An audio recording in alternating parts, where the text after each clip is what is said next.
Selamat malam, para pendengar setia. Selamat datang di acara siaran misteri, di mana kisah-kisah menyeramkan dan misteri malam menghampiri Anda. Malam ini, kami memiliki cerita yang akan mengguncang jiwa dan menggigilkan tulang belulang Anda. Sebuah kisah yang ditulis oleh Sinta Diari, yang berjudul Semesta Gaib Gunung Kerinci. Di tengah keheningan dan kegelapan malam, tersembunyi rahasia-rahasia gaib dari Gunung Kerinci yang menjulang tinggi. Tempat di mana batas antara dunia nyata dan gaib menjadi kabur dan makhluk-makhluk tak terlihat berkeliaran. Bersiaplah untuk merasakan dinginnya udara pegunungan yang membelai kulit Anda, serta bisikan-bisikan misterius yang menggelitik telinga Anda. Apakah Anda berani untuk memasuki semesta gaib ini bersama kami? Pegang erat-erat kursi Anda dan biarkan ketakutan menyelimuti hati Anda. Inilah semesta gaib Gunung Kerinci. Embun pagi melayang di sekitaran persawahan, tidak jauh dari kontrakan Tori.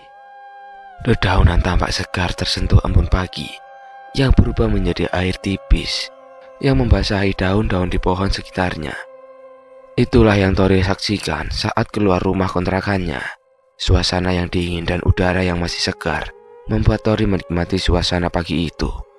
Tak lupa dia olahraga kecil, berlari-lari di sekeliling kampung di mana Tori tinggal. "Selamat pagi, Uda," kata Tori sambil berlari. "Pagi, Mas," jawab laki-laki paruh baya yang sedang memandikan sepeda motornya.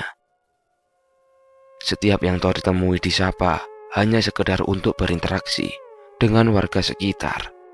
Meskipun Tori sendiri dikenal sebagai orang yang pendiam dan jarang berkumpul dengan warga, mereka tidak keberatan. Mereka juga memahami pekerjaan Tori. Hanya sesekali Tori berkumpul dengan warga, tidak asing, bahkan jarang. Sambil olahraga kecil, Tori mampir beli sarapan lontong sayur di pertigaan jalan 400 meter dari kontrakan Tori. Setelah itu Tori kembali ke rumah kontrakan, mempersiapkan segalanya, dan kemudian Tori berangkat ke Jambi. Tori sampai di Jambi sekitar pukul 4 sore. Bon saat itu juga berada di Jambi, dan dia juga menjemput Tori di terminal terdekat. Tori lebih suka naik bus travel. Lagi pula, pergi ke bandara juga memakan waktu. Bon membawa Tori ke rumah mertuanya. Tidak lama kemudian, Jaka juga menyusul. "Sudah sampai di sini saja kok, Tori," kata Jaka yang kemudian duduk di kursi yang terbuat dari anyaman bambu yang berada di teras rumah mertua Bon. "Katakan, apa yang menarik dari yang kau bicarakan di telepon waktu itu?" tanya Tori. "Waktu itu, saat aku menangani pocong yang mengganggu Bon, tiba-tiba prajurit kayu muncul. Dia memberitahukan bahwa pusaka Raja Kayu telah hilang. Aku diminta untuk mencari keberadaan pusaka tersebut," jelas Jaka. "Apa hubungannya denganmu, Jaka? Kenapa pula makhluk itu meminta tolong kau? Kau itu siapa? Bapaknya kah?" jawab Tori. "Hahaha." Bon tertawa. "Ais, aku serius ini. Kau bercandain pula. Prajurit kayu itu adalah penjaga lereng Kerinci.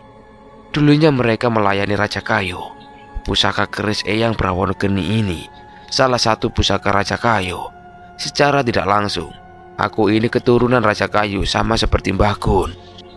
Paham sampai sini? Kenapa prajurit kayu meminta bantuanku?" Jaka kembali menjelaskan. "Ya, aku paham, Jaka. Lantas, mau dimulai dari mana? Adakah informasi keberadaan pusaka yang hilang itu? Atau setidaknya siapa yang mengambilnya?" Tori desak minta penjelasan. "Aku sendiri tidak tahu. Maka dari itu prajurit kayu memintaku datang untuk menemui mereka," kata Jaka. Kesimpulannya kami dikumpulkan karena Jaka diundang ke hutan Gunung Kerinci untuk menemui jin penunggu di sana. Tentu hal itu membuat Tori tertarik. Awalnya pun tidak mau ikut, tapi karena dia tidak ada kegiatan, akhirnya pun memutuskan untuk ikut kedua rekannya ini. Bon, yakin kau ingin ikut? Tanya Jaka. Iyalah, ngapain juga di sini? Kan ada kalian berdua, jawab Bon. Mantap. Kapan kita berangkat, Jaka? Jangan malam ini. Tahu kan ini hari apa? Tanya Tori sekaligus memberi saran. Karena hari itu malam Jumat, di mana Tori akan bertemu dengan Sinta. Ya, kita berangkat besok pagi, jawab Jaka. Obrolan mereka sangat panjang, membahas yang tidak perlu dibahas. Tori kemudian menginap di tempat Jaka. Seperti biasanya, malam Jumat malam bagi Tori dan Sinta melakukan kewajiban mereka. Seperti yang Tori terangkan dulu, kemanapun Tori berada, Sinta akan selalu ada di sisinya. Di rumah Jaka tidak ada orang. Ayah Jaka Ki Sabto lebih sering menghabiskan waktunya di pendopo. Rumah Jaka berada di belakang pemakaman. Samping kiri dan kanan adalah kebun. Tidak ada rumah lagi selain rumah tersebut. Meskipun terkesan angker, tempat Jaka lumayan nyaman, sejuk dan asri karena dikelilingi pepohonan. Serius ini rumah kau, Jaka? Tanya Tori. Kenapa? Kau takut? Jawab Jaka. Tidak juga, aku cuma khawatir jika ada ular. Sering, jika ular masuk. Lah, terus? Terus kenapa? Tinggal dikeluarkan lagi, jawab Jaka. Tori tidak meladeni lagi ucapan Jaka. Percuma jika diteruskan. Tori ikuti saja kemauan Jaka. Di dalam rumah Jaka banyak koleksi yang dipajang di setiap dinding. Mulai dari benda-benda pusaka, lukisan dan barang-barang yang berkaitan dengan supranatural. Tori masih bingung harus bilang apa. Yakin dia akan menginap di sana. Rumah Jaka dihimpit oleh pemakaman, kebun yang masih rindang, dan ada sungai tidak jauh dari rumah Jaka. Rumah Jaka juga cukup besar. Ada 3 kamar tidur dan 1 ruangan khusus untuk melakukan ritual. Tori, nanti istirahatlah di kamar tengah. Dulunya itu kamar kakakku, kata Jaka. Di mana saja tidak masalah, Jaka, jawab Tori. Saat itu sudah lepas maghrib. Mereka berdua duduk di teras rumah. Tori melihat banyak sekali hewan-hewan berlalu lalang, mulai dari monyet, anjing, bahkan harimau putih. Pastinya itu bukanlah hewan sungguhan. Semuanya adalah hewan-hewan gaib yang dipelihara oleh Ki Sabto. Tori, aku ada keperluan di padepokan. Kau berani kan di sini sendiri? Kata Jaka. Pergilah, aku juga lumayan capek, jawab Tori. Tidak ada yang ditakuti oleh Tori, cuma hanya dengan berbagai bentuk penampakan. Tori sudah terbiasa akan hal itu semenjak dia masih kecil. Jaka pergi meninggalkan Tori sendirian, dan sebetulnya itu yang diharapkan Tori, sehingga dia bisa memilih waktu sendiri untuk mengetahui situasi di sekitarnya. Pukul 8 malam. Tori keluar. Di halaman semakin ramai. Makhluk-makhluk yang mengitari rumah Jaka. Mereka bisa saja melihat kehadiran Tori. Tapi Tori sempat dikejutkan oleh sosok makhluk aneh sedang berlari. Serak-serak. Makhluk itu seperti manusia, tapi dia jalan berangka dan kakinya terbalik. Ada beberapa makhluk seperti itu yang berlarian memanjat pohon kelapa dengan sangat cepat. Saat Tori mulai bosan, dia kembali masuk dan istirahat sambil menunggu waktunya Sinta tiba. Tori akhirnya ketiduran. Dia terbangun, Sinta sudah berada di sampingnya. Pukul 1 malam, Tori terbangun. Sinta tidak berani membangunkannya. Sudah beberapa kali Tori ketiduran saat menunggu Sinta, tapi Sinta tidak pernah membangunkannya. Bahkan pernah Tori tidak terbangun sama sekali. Sinta hanya menunggu saja sampai batas waktunya habis. Kenapa kau tidak membangunkan aku, istriku? Sambil mengusap matanya. Aku tidak ingin mengganggu istirahatmu, suamiku. Pertemuan kita memang wajib, tapi bukan berarti dirimu harus selalu terjaga. berada di sampingmu saja sudah cukup, kata Sinta dengan senyum kecilnya. Baiklah, aku sudah cukup istirahat. Ayo bantu aku melakukannya. Sinta dengan patuh menuruti kemauan suaminya. Setelah berjalan beberapa saat, Tori sudah dalam keadaan meraga sukma. Istriku, kemarilah. Tori tiba-tiba memeluk Sinta hingga membuatnya agak terkejut. Tidak mungkin kemesraan mereka akan dilakukan di rumah Jaka. Tori dan Sinta seperti biasa pergi menuju tempat spesial mereka. Tidak lama kemudian, tibalah mereka berdua di gubuk yang indah di tengah danau. Mau dimanapun Tori berada, tempat untuk melampiaskan kasih sayang mereka selalu berada di gubuk tersebut. Meraga sukma memang tidak memiliki batasan jarak, tetapi jika terlalu lama dan jauh dari tubuh fisiknya, ada kemungkinan bisa mati suri. Maka dari itu, saat kami ingin menjelajahi ke suatu tempat, kami akan lebih mendekat dari lokasi. Tetapi sebetulnya ada perbedaan antara dunia manusia dan dunia jin. Saat meraga sukma dan memasuki alam jin, batas yang dimaksud di atas tidak berlaku. Batas jarak hanya berlaku saat meraga sukma dan menjelajah masih di kawasan dunia manusia. Kami bisa mendekat ke lokasi juga untuk menemukan titik tempatnya alam jin mana yang akan kita masuki. Jika dijelaskan seperti apa itu alam jin, benar-benar sangat rumit. Di ruangan gubuk di tengah danau, mereka berdua saling memadu kasih. Air yang tenang menjadi sedikit bergelombang karena getaran dari gubuk yang bergoyang. Sejenak berhenti dan bergerak kembali seperti itu sampai benar-benar berhenti. Tawa mereka berdua membelai kesunyian. Tidak ada kesedihan, kekecewaan, amarah, maupun pengkhianatan. Mereka berdua adalah simbol kebahagiaan. Dari sudut pandang kemanusiaan, Tori dan Sinta adalah ikatan hubungan yang tidak seharusnya terjadi. Mereka tidak pedulikan itu. Mereka memiliki banyak kekurangan, tetapi saling melengkapi. Mereka memiliki banyak kelebihan dan saling menutupi. Suamiku, aku mencoba mencari informasi keberadaan kawanmu, tetapi tidak ada satupun dari ke-8 saudariku yang mengetahuinya, kata Sinta. Ya sudahlah, jika begitu, aku hanya merasa janggal. Jika tidak ada, ya tidak masalah. Tapi jika seandainya salah satu dari saudarimu terlibat, aku tidak akan diam saja. Tori serius. Sebelumnya, Tori perintahkan Sinta untuk mencari kawannya, yaitu Dayat. Semenjak lepas dari pasaman, Dayat mulai jarang masuk kerja. Bahkan terakhir kali Dayat menghilang.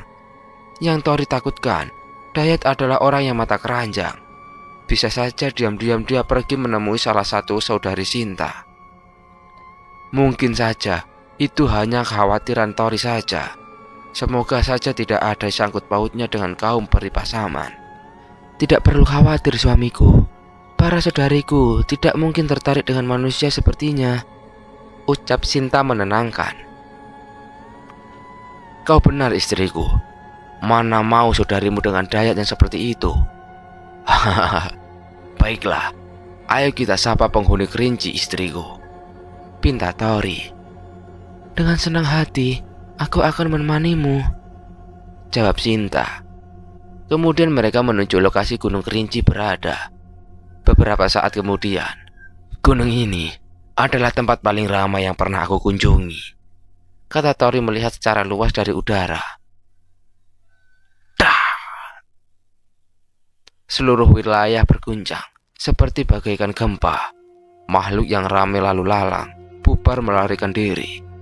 Sosok besar menghampiri kami, tubuhnya panjang, meliuk-liuk berwarna kuning kecoklatan.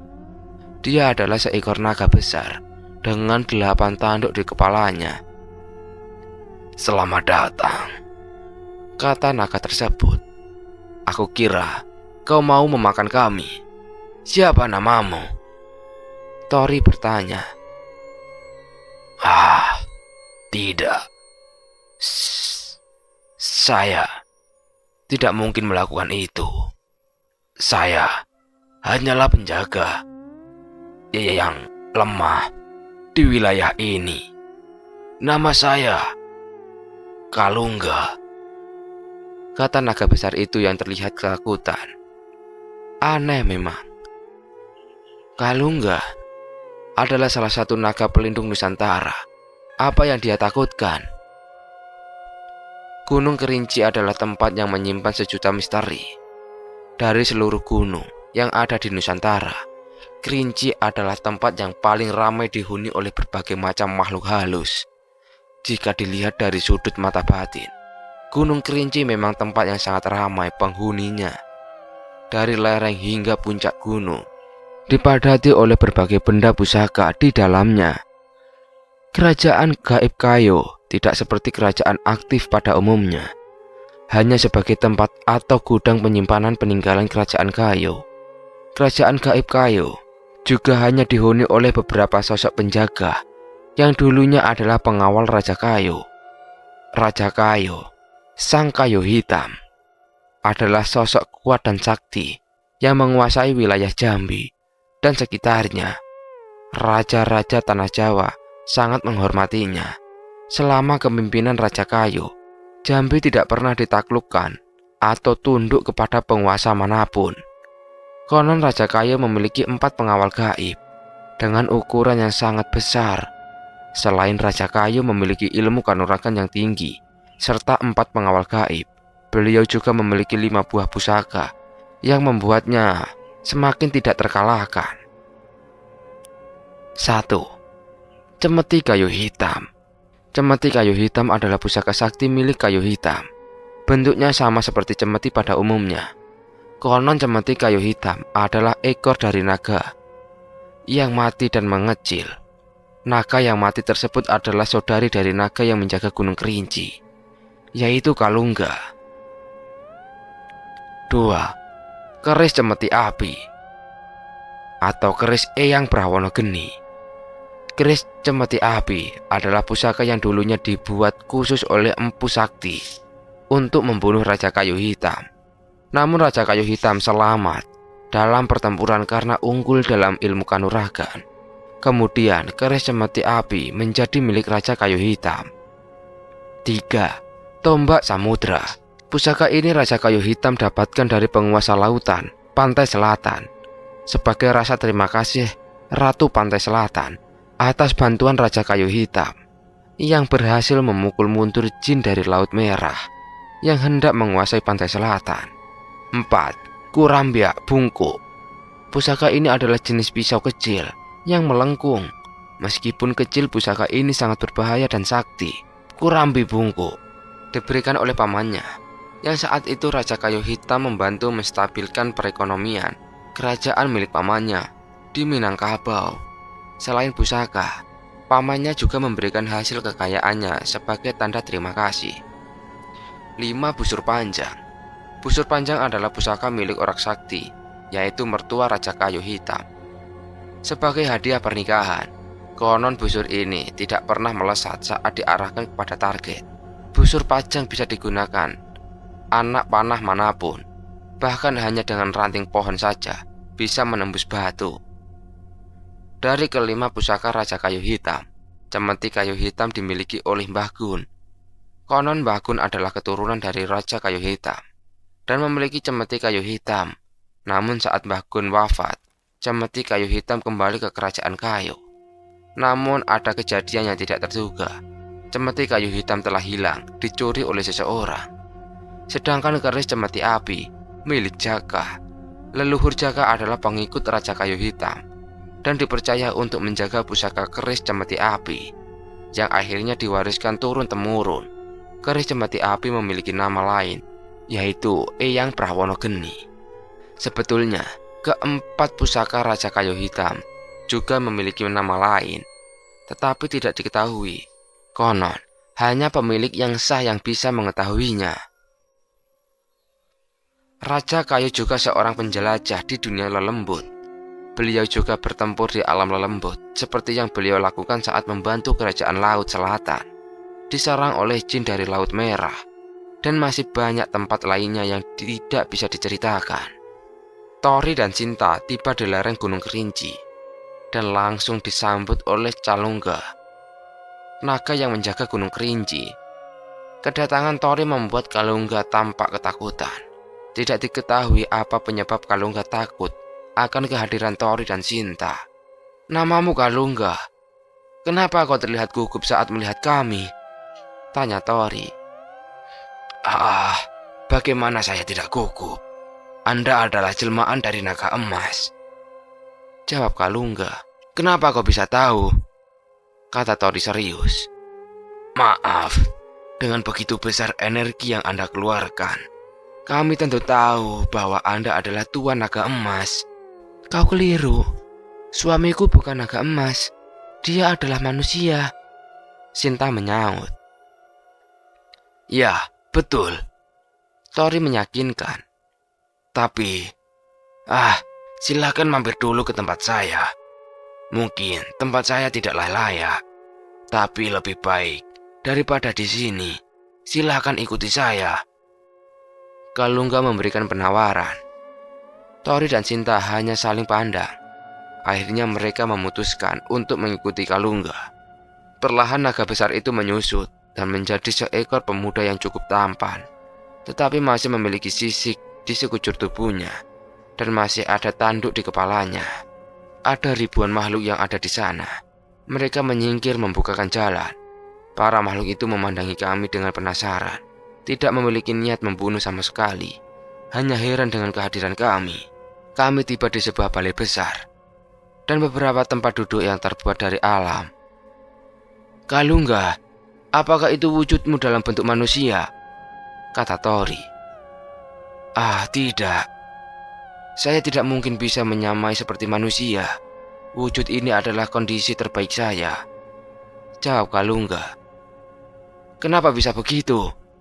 Aku pernah bertemu dengan makhluk naga. Mereka bisa berubah menjadi wujud manusia dengan sempurna.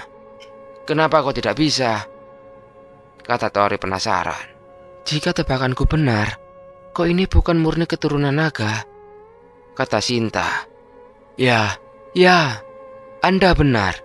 Hehe, jawab Kalungga. "Coba jelaskan apa yang kau ketahui tentang naga emas," kata Tori. Lalu Kalungga menceritakan yang dia tahu tentang naga emas. Dulu Kalungga pernah mendapatkan telur besar saat berburu. Kalungga memakannya hingga habis dan menjadilah dia seekor naga. Telur tersebut adalah telur naga, milik naga bumi yang ditinggalkan untuk menjaga Gunung Kerinci. Mengetahui itu, naga bumi marah dan ingin membunuh Kalungga, tapi dihentikan oleh naga emas yang saat itu masih belum disegel menjadi pusaka tombak petir. Naga emas menolongnya, akan tetapi dengan satu syarat. Kalungga harus menjaga Gunung Kerinci selamanya. Dia tidak punya pilihan lain dan menyanggupinya. Lalu dia mendengar naga emas telah dikalahkan dan sempat ingin dia melarikan diri karena tidak ada lagi yang bisa melindunginya. Jika naga bumi ingin menuntut balas, tapi Kalungga tidak bisa pergi. Dia menerima konsekuensi. Jika naga bumi ingin balas dendam, tetapi ratusan tahun berlalu, naga bumi tidak mencarinya.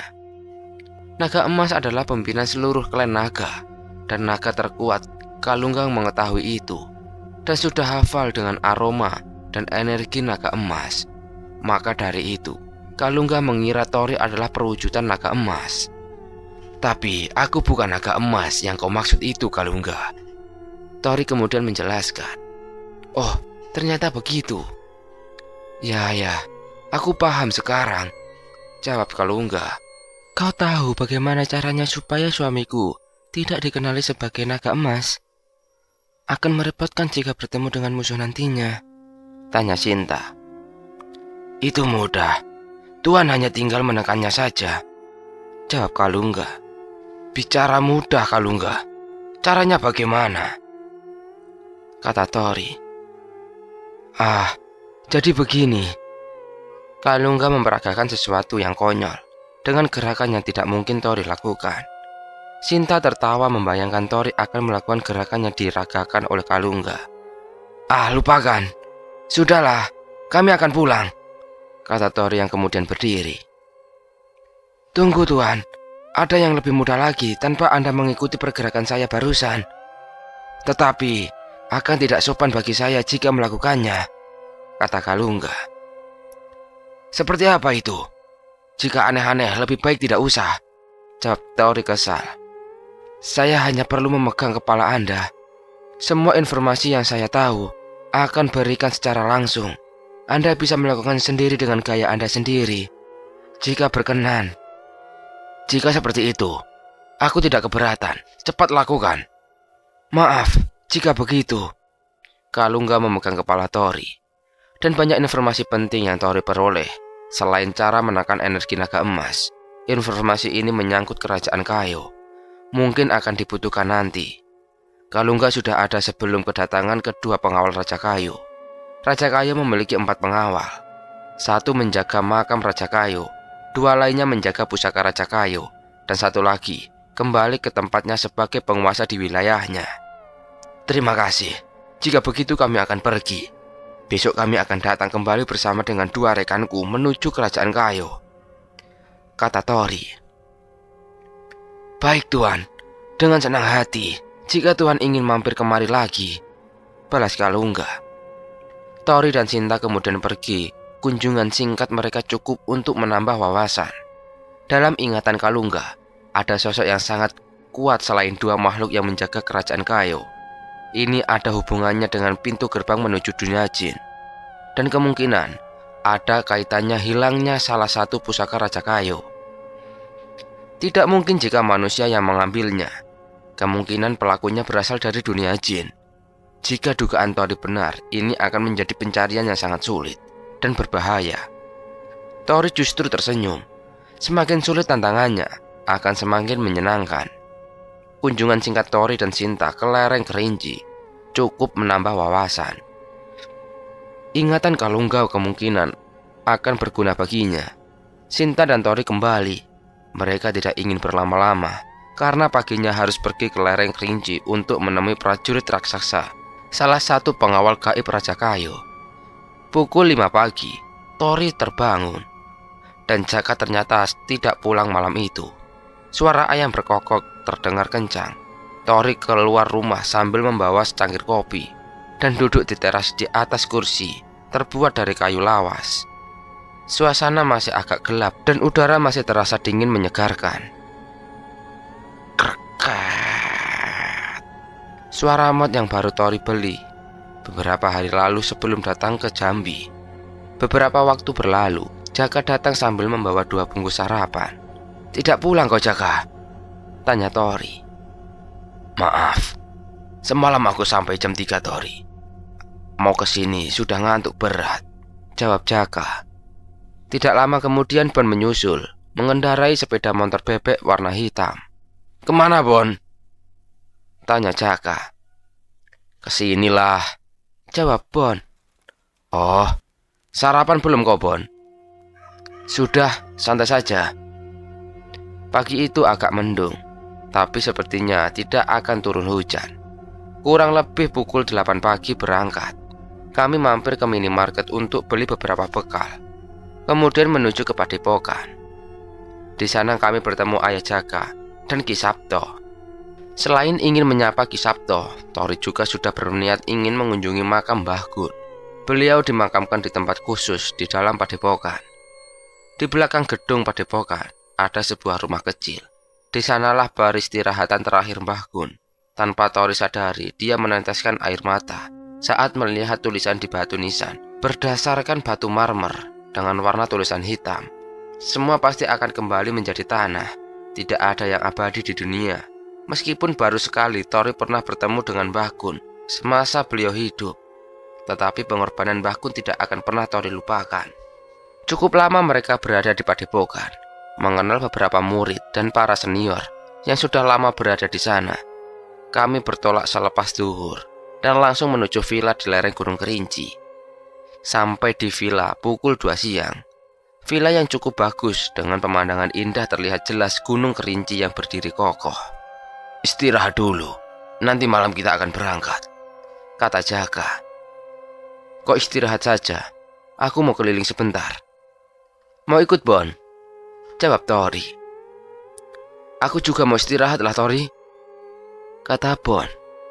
Villa tersebut adalah villa umum, tapi sepi, tidak ada pengunjung kecuali kami bertiga. Mungkin karena bangunan baru jadi, masih belum banyak yang tahu. Sudah cukup Tori berkeliling, dia memutuskan untuk kembali ke villa. Di tengah perjalanan, Tori melihat seorang wanita dengan rambut terurai sampai ke pinggang. Wanita itu tersenyum. Seorang diri melihat keindahan pemandangan di hadapannya. Wanita itu cukup cantik, sekitar berumur 25 tahun. Tori tidak menghiraukannya. Lagi pula Tori tidak mengenalinya. Setelah Tori melewati wanita itu, dia merasakan seperti diperhatikan. Saat Tori menoleh, wanita itu tidak ada. Hilang. Karena Tori takut terjadi apa-apa. Dia menghampiri di mana wanita itu sebelumnya berdiri. Takutnya Tori, wanita itu melompat. Karena di depannya adalah jurang. Tapi saat Tori menengok ke bawah, tidak ada apa-apa. Mungkin saat itu Tori keletihan, jadi dia berhalusinasi. Namun tempat wanita tadi berdiri, ada bekas sepatu menempel di permukaan lantai yang terbuat dari keramik. Saat itu masih sore, kurang lebih pukul 3 sore. Mana mungkin makhluk halus muncul di saat jam-jam seperti itu, pikir Tori. Tori lanjut kembali ke villa. Jaka tidur di lantai bawah dan Ben sedang menelepon sambil tertiduran. Kemudian Tori mandi, lalu duduk di lantai atas, menikmati suasana sore. Sekali lagi Tori melihat wanita sebelumnya berdiri di tempat yang sama. Tidak jauh memang dari villa yang Tori tempati. Wanita itu tertawa sendirian. Tori tidak ambil pusing. Sudah wajar jika di tempat seperti itu akan ada banyak penghuni dari dunia lain. Ditambah Gunung Kerinci sendiri adalah tempat paling banyak makhluk halusnya. Sekitar pukul 7 malam, suasana sudah mulai dingin. Kami bertiga makan malam bersama. Tadi sore, aku melihat wanita berdiri di tepi jurang. Aku rasa itu bukan wanita betulan. Tori mulai percakapannya. Maksud kau, wanita yang selalu berdiri di sana itu kan?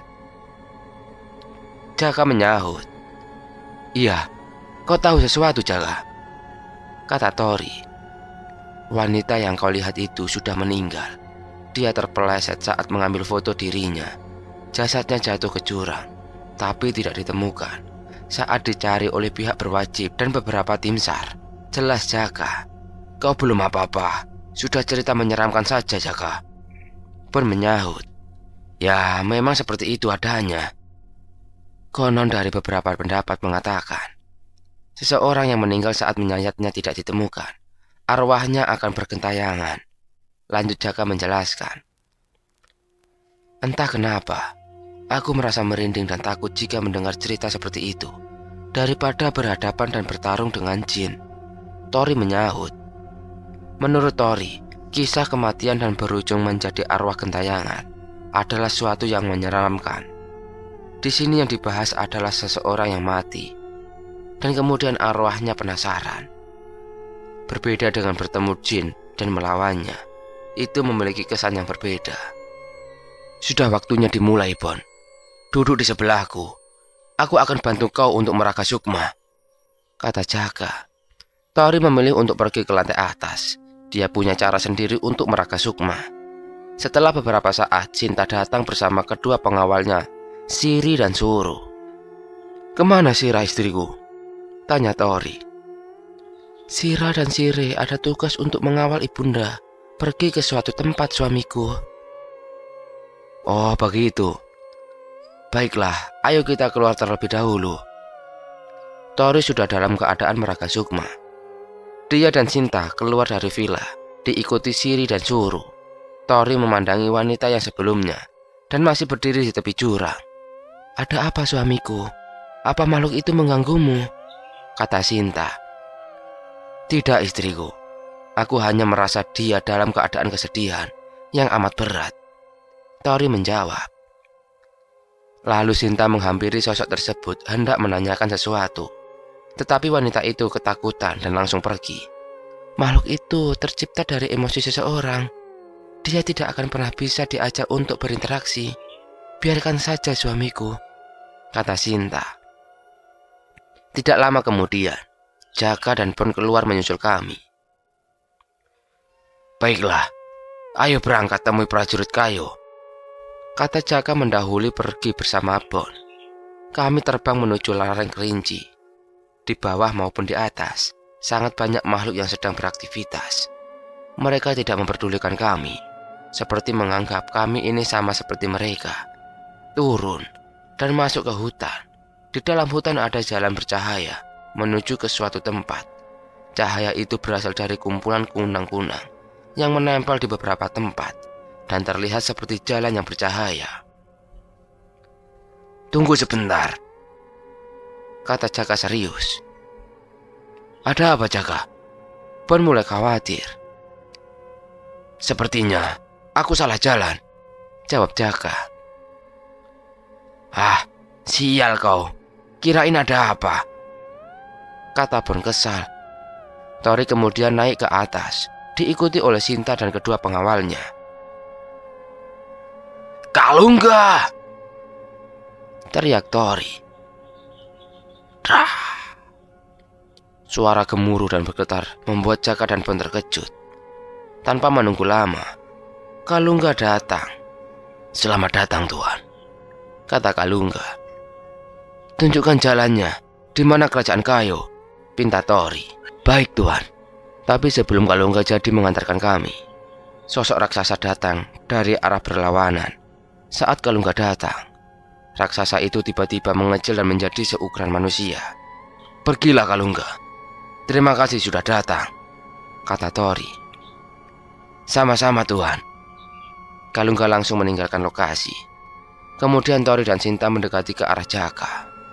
Terima kasih sudah datang berkunjung kemari, tuan-tuan sekalian. Aku adalah Liwung, salah satu pengawal pribadi yang mulia kayu. Liwung memperkenalkan diri. Katakan saja, langsung apa yang ingin kau sampaikan saat itu, kata Jaka. Baiklah, ikut aku kembali ke kerajaan kayu. Akan aku jelaskan di sana, Tuan, jawab Liwung.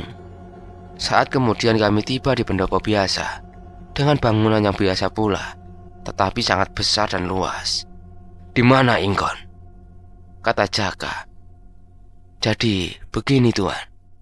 Liwung kemudian menjelaskan. Liwung dan Inggon adalah makhluk yang menjaga kerajaan kayu untuk melindungi pusaka Raja Kayu.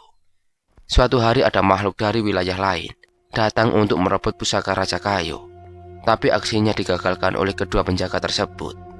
Tapi tidak berhenti sampai di situ saja.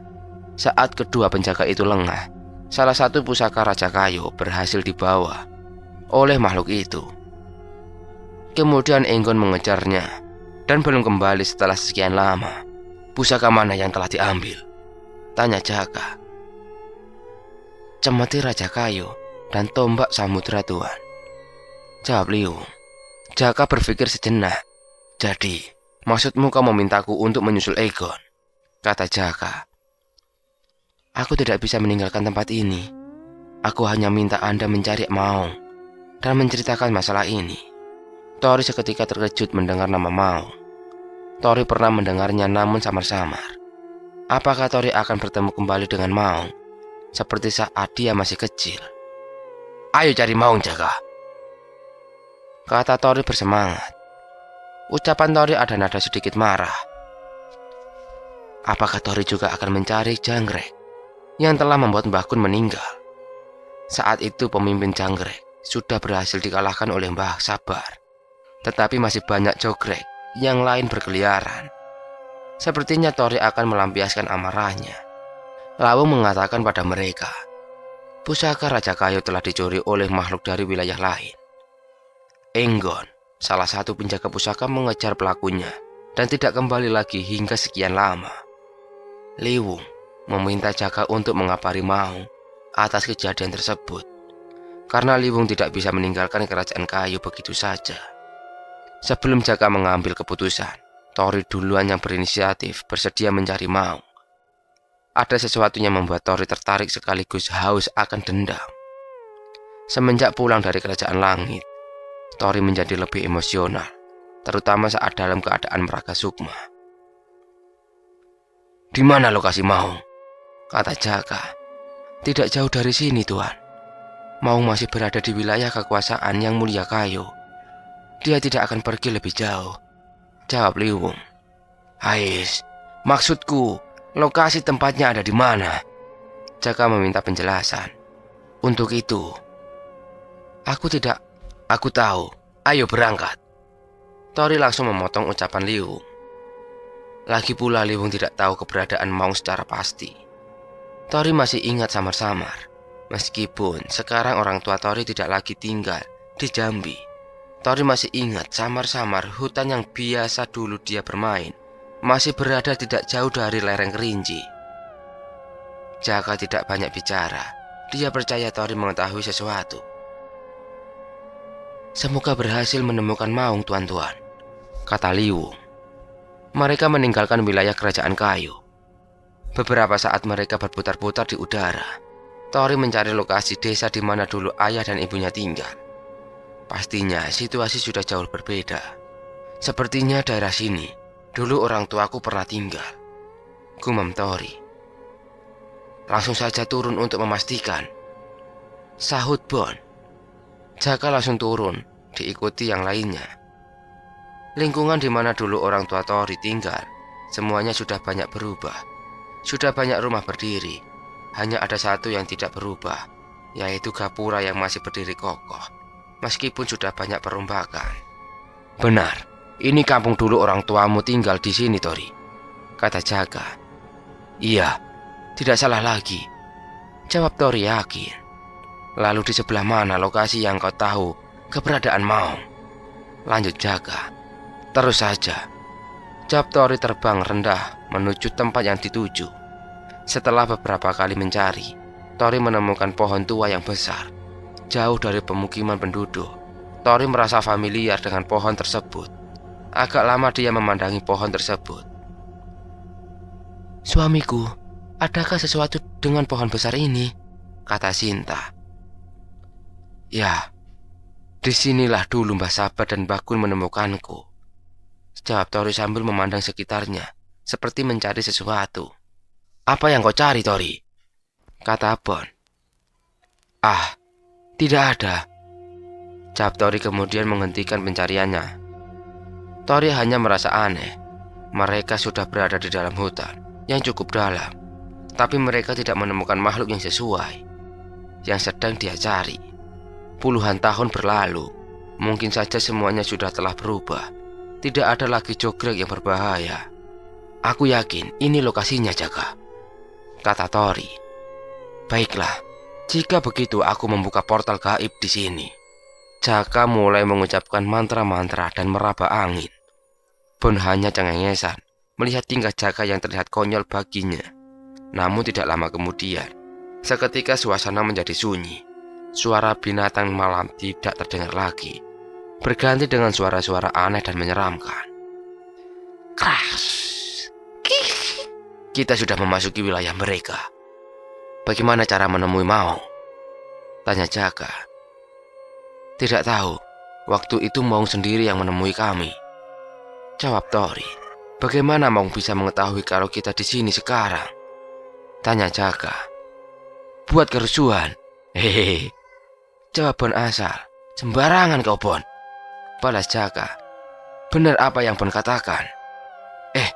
Serius? Jaka dan Bon terkejut. Sebetulnya tanpa harus kami melakukan tindakan untuk memancing Maung tiba, para makhluk yang ada di sekitar sudah menargetkan kami. Makhluk yang berada di alam jin tidak seperti makhluk yang ada di dunia manusia. Kebanyakan makhluk yang ada di alam jin memiliki kemampuan yang tidak bisa dianggap remeh. Di mana alam jin berada, situasi di sana pasti sangat barbar. Tidak ada hukum dan peraturan. Yang kuat memakan yang lemah. Yang lemah harus menjadi kuat. Meskipun makhluk dari alam jin memiliki sebuah komunitas dan ada pimpinan yang mengendalikan, hanya beberapa makhluk yang memiliki pikiran yang sedikit cerdas. Makhluk dari alam jin yang memiliki komunitas sebenarnya itu adalah meniru kebiasaan manusia, seperti berdagang, membangun pemukiman, beranak dan lain sebagainya. Semua itu adalah kegiatan yang ditiru dari kebiasaan manusia. Tetapi ada banyak makhluk yang tidak memiliki akal sehat, yang ada di pikirannya mereka hanyalah makan dan bersenang-senang, halnya seperti hewan, bahkan lebih buruk dari hewan, hanya dengan kekuatan cara menghentikan mereka.